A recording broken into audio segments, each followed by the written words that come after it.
एक बहुत प्रसिद्ध लाइन है, everything is fair in love war और पॉलिटिक्स।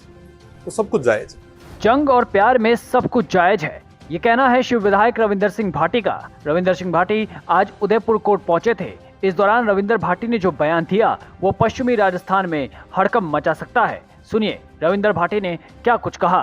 कोविड दौर में छात्रों की जब बात कर रहे थे, उनकी जब लड़ाई लड़ रहे थे, फीस को लेके बहुत बड़ा एक मूवमेंट हुआ था। उस मूवमेंट में तमाम जो ग्रामीण क्षेत्र के युवा थे वो सारे शामिल थे और उस दौर में हमने विधानसभा का घेराव भी किया और तमाम जो जिला कलेक्टर थे उन सभी को हमने सरकार के नाम का ज्ञापन भी दिया था। तो उस दौर में एक, क्योंकि राजनीतिक षड्यंत्र था और मुकदमे दर्ज हुए और उस मुकदमे, क्योंकि हमें भारतीय कानून व्यवस्था पे पूरा भरोसा है, तो उस मुकदमे के तहत आज उदयपुर कोर्ट में पेश हुआ था। जी, एक अभी मामला चल रहा है छोटे सिंह जी के साथ में, सामाजिक मुद्दा बन गया है, क्या कहना चाहेंगे? देखो, एक बहुत प्रसिद्ध लाइन है, everything is fair in love war और पॉलिटिक्स। तो सब कुछ जायज है। विश्वास उम्मीद की ये लड़ाई कहाँ तक जारी रहेगी? देखो, सबा ना बेड़ा लेर बहना चाहिए। हमेशा आज तक सबा ना बेड़ा लेर बुआ और आगे भी सबा ना बेड़ा लेर भी। आप हर बार कहते हैं समाज एकजुट होना चाहिए, निश्चित रूप से एकजुट होना चाहिए। वो खत्म होनी चाहिए। देखिए, समाज हमेशा एकजुट रहा है, आगे भी रहेगा और एक सद्भावना, भाईचारा, प्रेम जो है वो हमेशा बने रहेगा। एक पुराना वीडियो भी आपका उनके साथ वायरल हो रहा है। ये तमाम चीजें, लोग कह रहे हैं कि ये दोस्ती फिर वापस होगी। नहीं, सब बढ़िया है, सब बढ़िया है, सब अपने ही तो है। रविंदर भाटी ने साफ कहा कि जंग और प्यार में सब कुछ जायज है, जो हाल की घटनाओं को लेकर जोड़ा जा रहा है। बता दें कि उदयपुर की अदालत में आज शिव विधायक रविंदर सिंह भाटी की पेशी हुई। ये मामला कोविड काल के दौरान छात्रों की फीस माफी को लेकर किए गए विधानसभा घेराव और आंदोलन से जुड़ा हुआ है। कोर्ट से बाहर आने के बाद भाटी ने इसे एक राजनीतिक षड्यंत्र बताया, लेकिन साथ ही न्यायपालिका पर पूरा भरोसा जताया। इस मामले में उनके वकील ने क्या कुछ कहा, सुनिए। ये जो वर्ष 2000 जो कोरोना काल था, उस दौरान एक पुलिस द्वारा एक प्रकरण दर्ज कराया गया था पुलिस थाना भोपालपुरा में आपदा प्रबंधन एक्ट के तहत, जो अधिकतर मुकदमे राज्य सरकार द्वारा वापस ले लिए गए, लेकिन इसमें केंद्र सरकार का एक जो एक्ट था उसकी सेक्शन 5 लगी थी। इस कारण से ये सरकार मुकदमा वापस नहीं ले पाई। इस मुकदमे में कंटिन्यूसली पैरवी चल रही थी और आज उनके बयान के लिए न्यायालय ने तलब किया, तो रविंदर सिंह भाटी शिव विधायक स्वयं उपस्थित हुए हैं और उनके बयान और उनके जो दो साथी है अरविंद सिंह और उनके दोनों के बयान रिकॉर्ड किए।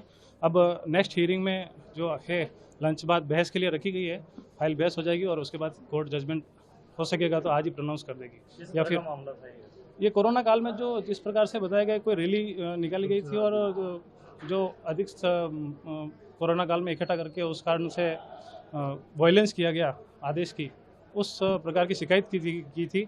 वो शिकायत पे ये प्रकरण दर्ज हुआ था।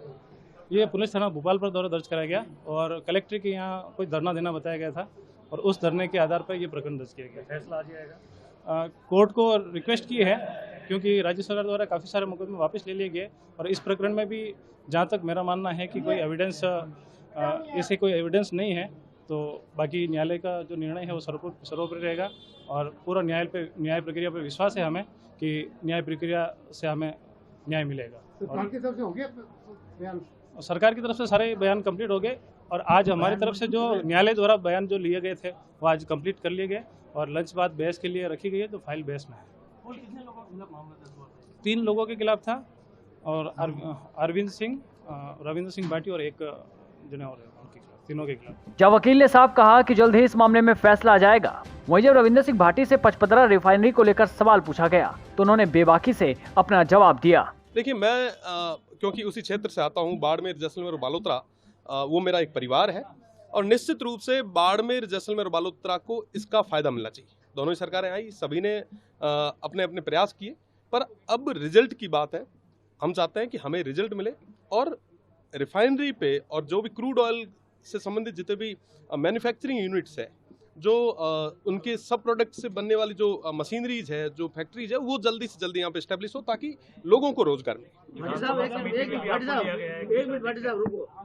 हमारी हाईकोर्ट बेंच की मांग, इसमें आपसे उम्मीद रखते हैं कि हमारे हाईकोर्ट बेंच की स्थापना यहाँ करवाने में आप भरसक मदद करेंगे और आप देखिए मेवाड़ से जुड़े हुए देखिए हैं और आपका सीनियर छात्र जीवन यहीं वरिष्ठ व्यतीत वरिष्ठ हुआ है। जितने भी हमारे माननीय हैं उन सभी की मांग भी है और निश्चित रूप से आप जो 45 साल से लड़ाई लड़ रहे हैं, तमाम जो लड़ाके हैं उनको मैं खूब खूब बधाई देना चाहता हूं और साथ ही साथ आपकी जो वाजिब चीजें हैं निश्चित रूप से वाजिब चीजों को आगे तक रखेंगे।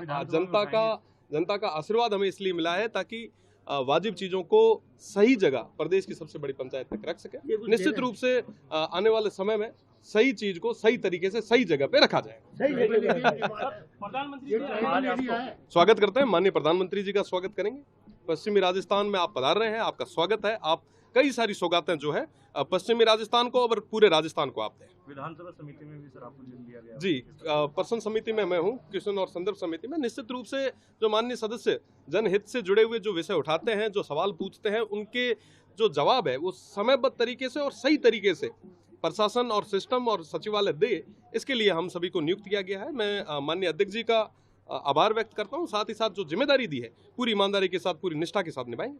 संविदा कर्मी तमाम जो भी वरिष्ठ लोग हैं जो आज लंबे समय से अल्प मानदेय पर अपना काम कर रहे हैं, हम पूरे तरीके से उनके साथ में, इससे पहले भी हम प्रदेश की सबसे बड़ी पंचायत में इस विषय को रख चुके हैं और जहां पे भी संविदा कर्मियों को जरूरत रहेगी मजबूती से खड़े रहेंगे, सड़क से लेकर सदन तक।